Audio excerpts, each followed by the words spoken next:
트럼프는 룰라의 개입주의적 광기를 박살내고 동시에 플라비우는 여론조사에서 급상승하고 있습니다. 한편 브라질 정부는 범죄 조직에 대한 조치를 오히려 브라질 자체를 겨냥한 공포 담론으로 바꾸려 하고 있습니다.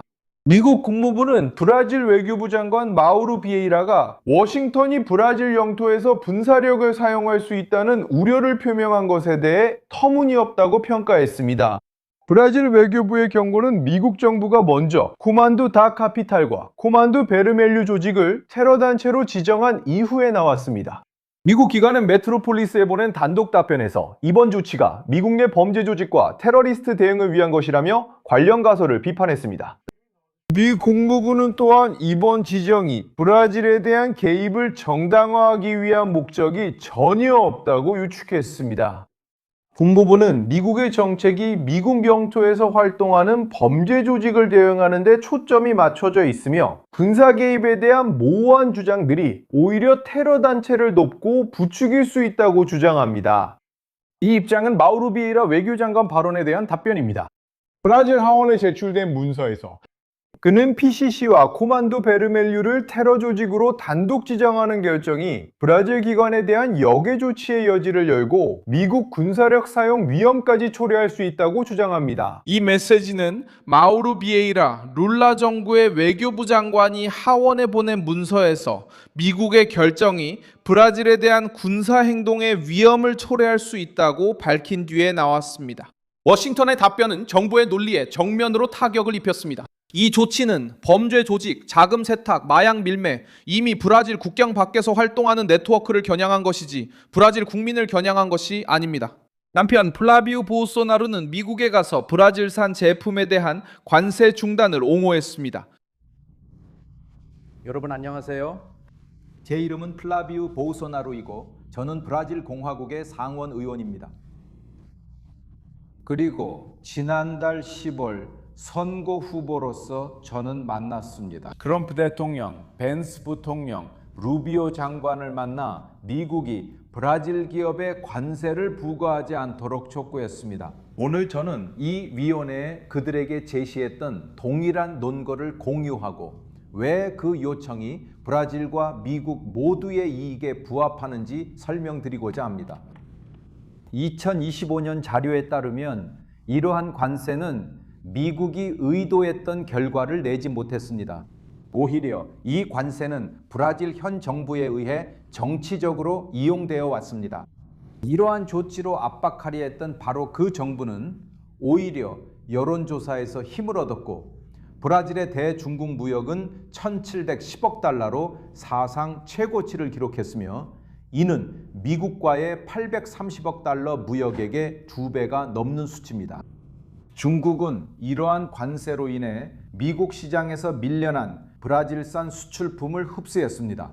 다시 말해 추가되는 모든 관세는 압박하려는 바로 그 정부를 오히려 더 강하게 만들고 있습니다. 같은 날 GERP 여론조사에서 플라비우가 가상의 결선 투표에서 루라보다 수치상 앞서는 것으로 나타났습니다. 45%대 42%입니다. 지금 바로 이 모든 내용을 말씀드리겠습니다. 이런 식으로 직설적이고 군더더기 없는 컨텐츠를 좋아하신다면 구독을 고려해보세요. 여기서는 매일 이런 영상이 올라옵니다. 트럼프 정부는 브라질 외교부의 발언 중 가장 민감한 부분을 무너뜨렸습니다. 미 국무부가 미국이 PCC와 코만두 베르멜류를 그렇게 규정한 것을 이용해 브라질 개입을 정당화하려 한다는 가설을 터무니없다고 규정했을 때였습니다. 브라질 외교부가 마우루 비에이라가 서명한 문서를 브라질 하원에 보낸 후 2026년 7월 7일에 반응이 나왔습니다. 그 문서에서 외무장관은 미국의 결정을 자국 영토에 대한 군사력 사용 위험까지 포함한 역외 조치의 길을 여는 것으로 간주했습니다. 워싱턴은 냉담하게 대응했습니다. 국무부에 따르면 미국은 마약 테러리스트와 맞서 싸우고 미국 내에서도 활동하기 시작한 브라질 갱단으로부터 미국 국민을 보호하기 위해 자국의 권한 내에서 조치를 취하고 있습니다. 가장 강한 발언은 공포를 퍼뜨리려는 시도에 대한 것이었습니다. 미국 외교부는 개입에 대한 모호한 주장이 종종 가장 폭력적인 일부 집단을 돕고 조장하는 구실이 된다고 밝혔습니다. 바로 그 지점에서 룰라 정부에겐 상황이 심각해집니다. 브라질 외교부는 논의를 주권의 영역으로 옮기려 했지만 미국의 답변은 이 문제를 다시 조직범죄의 영역으로 돌려놓았습니다. PCC와 코만두 베르멜류를 테러 조직으로 분류하는 것은 브라질 노동자, 소상공인, 농민, 상인 또는 평범한 가정에는 영향을 미치지 않습니다. 이 조치는 마약 밀매, 자금 세탁, 조직적 폭력 및 국제적 활동으로 기소된 집단에 영향을 미칩니다. 실제 위험은 브라질을 겨냥한 것이 아닙니다. 위험은 범죄자, 금융운영자, 명의인, 유령회사, 그리고 불법 자금을 움직이는 네트워크에 해당합니다. 왜 브라질 조직들이 이미 국제적인 문제가 되었다는 사실을 인정하는데 그렇게 어려움을 겪는 걸까요? 브라질 외교가 이 조치를 정치적 공황으로 바꾸려는 동안 브라질 내 경찰 현실 자체가 범죄 자금의 흐름을 추적하는 것의 중요성을 더욱 강조했습니다. 연방법원은 7월 7일 밤 에스텔라 스테파니 누네스 애니키 지 올리베이라를 석방하라고 명령했습니다. 그렇죠. 연방법원은 지난주 연방경찰의 익스체인지 작전에서 체포된 7명의 석방을 명령했습니다. 이 작전은 국제 마약 밀매의 자금 세탁을 수사하는 작전입니다. 그리고 석방될 이 7명 중에는 에스텔라 스테파니 드 올리베이라도 포함되어 있습니다.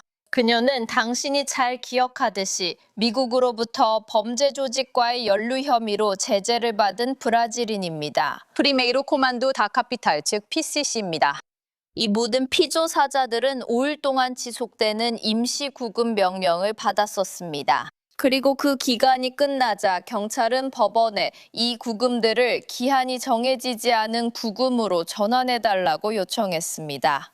하지만 이 7명에 대해서는 법원이 그 요청을 거부했습니다. 왜냐하면 그들은 단지 압수수색 영장을 집행하기 위해서만 구금되었기 때문이라고 밝혔기 때문입니다. 경찰이 증거가 파기되지 않도록 그곳에서 모바일 기기와 문서들을 조사할 수 있도록 하기 위해서였습니다. 그리고 이것이 이미 이루어졌고 이 7명을 이 범행과 연결짓는 새로운 증거가 제시되지 않았기 때문에 법원은 이 7명의 석방을 명령했습니다. 이제 총 13건의 구속영장이 있었기 때문에 다른 6명의 용의자에 대해서는 법원이 구속 요청을 받아들였습니다. 그리고 그중 3명은 아직 경찰에 의해 발견되지도 않았습니다. 그녀는 국제 마약 밀매와 연관된 자금 세탁을 단속하는 연방 경찰의 작전에서 체포되었고 미국에서는 PCC와의 연루 의혹으로 제재를 받았습니다.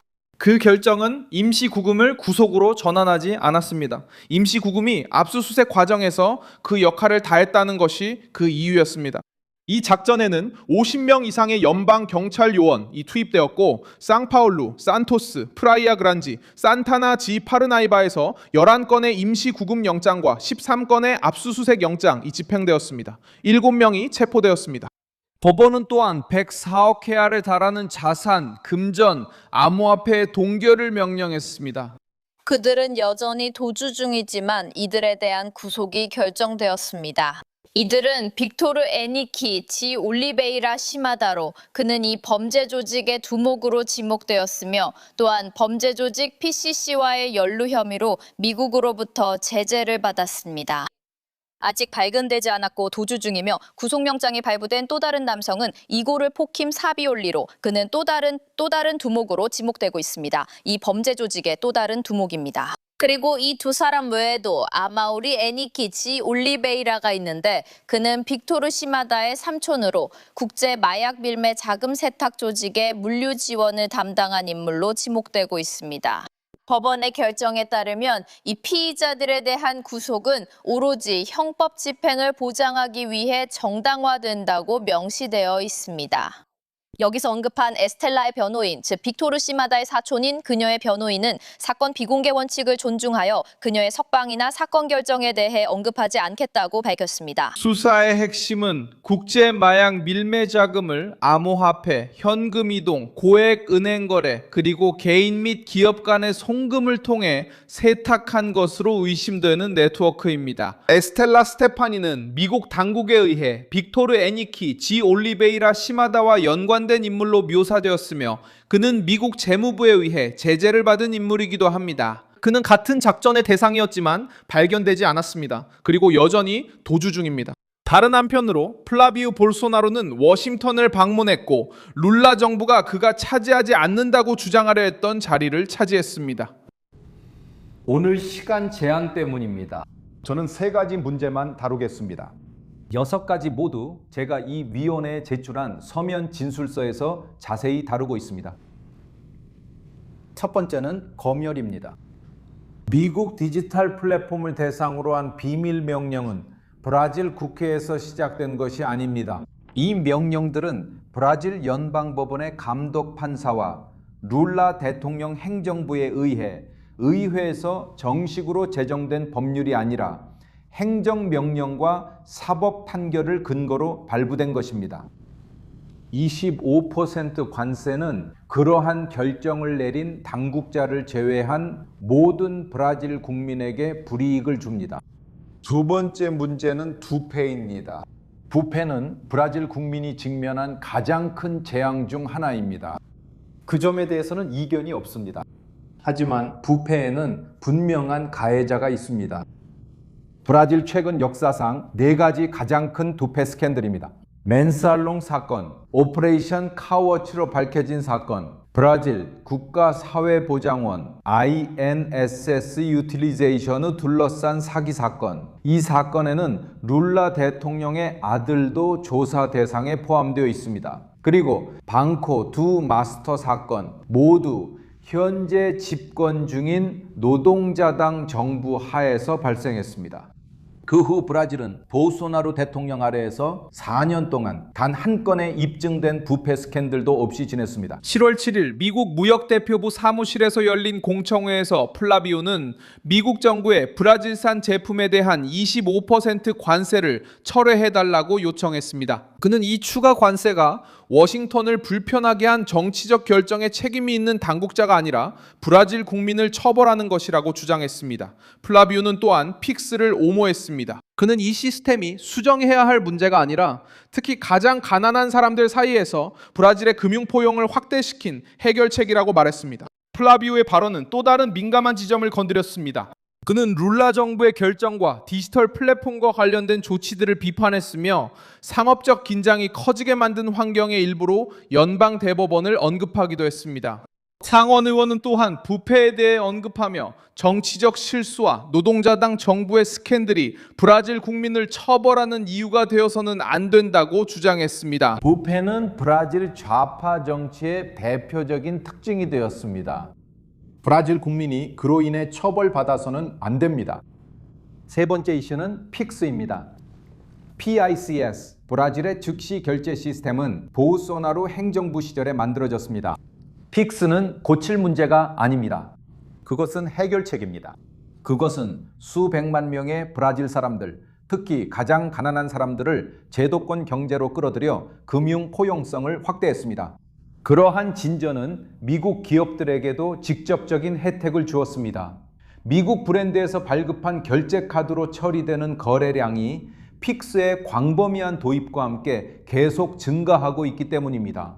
이러한 기업들은 브라질의 즉시 결제 시스템과 경쟁하기보다는 보완하는 서비스를 제공하고 있습니다.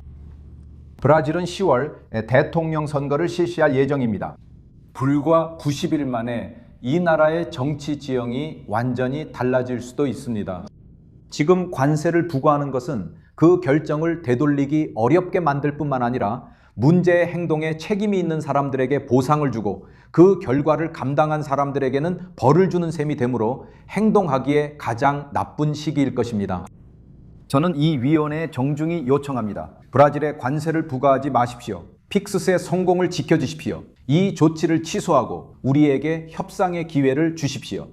신의 가오가 여러분과 브라질에 함께하기를 바랍니다. 진심으로 감사드립니다. 신의 가오가 여러분과 브라질에 함께하기를 바랍니다. 진심으로 감사드립니다. 룰라에게는 힘든 반전입니다. 브라질 대통령실이 플라비우가 브라질의 해가 되길 바란다고 말하려고 하는 동안 플라비우는 브라질에 대한 관세 취소를 요청하는 모습으로 나타났습니다. 7월 8일 발표된 GERP 여론조사는 상황을 더욱 압박했습니다. 결선 투표 시나리오에서 플라비우 보소나루는 45%의 지지율, 로 룰라의 42%에 앞서고 있습니다. 이 조사는 2026년 7월 3일부터 7일까지 2,000명을 대상으로 실시되었습니다. 그리고 오차 범위는 2%포인트로 이 상황은 대통령실로서는 난처한 대비를 이룹니다. 한편 브라질 외교부가 외국 기관으로부터 반박을 받는 처지에 놓입니다. 또 한편으로는 플라비우가 브라질 생산 부문에 영향을 줄 수 있는 관세 중단을 옹호하는 모습이 나타납니다. 이 와중에 연방경찰의 작전이 국제 마약 밀매와 연관된 수십억 규모의 자금 세탁 의혹을 드러냅니다. 이 정치적 충돌에서 남는 문장은 간단합니다. PCC와 코만두 베르멜류를 상대하는 것은 브라질을 공격하는 것이 아닙니다. 브라질을 공격하는 것입니다. 그 조직이 성장하고 자금을 세탁하며 국경을 넘고 사업에 침투하도록 방치하고 주권을 내세워 혼란을 숨기는 것이 브라질 공격입니다. 이 영상을 끝까지 시청해 주셔서 정말 감사합니다. 화면에 표시되는 픽스키를 통해 저희 프로젝트를 후원하고 재정적으로 기여해 주세요. 저희는 진실로 여러분께 정보를 전달하는 데 집중하는 독립 채널입니다. 여러분의 후원이 저희가 계속해서 활동할 수 있도록 도와줍니다.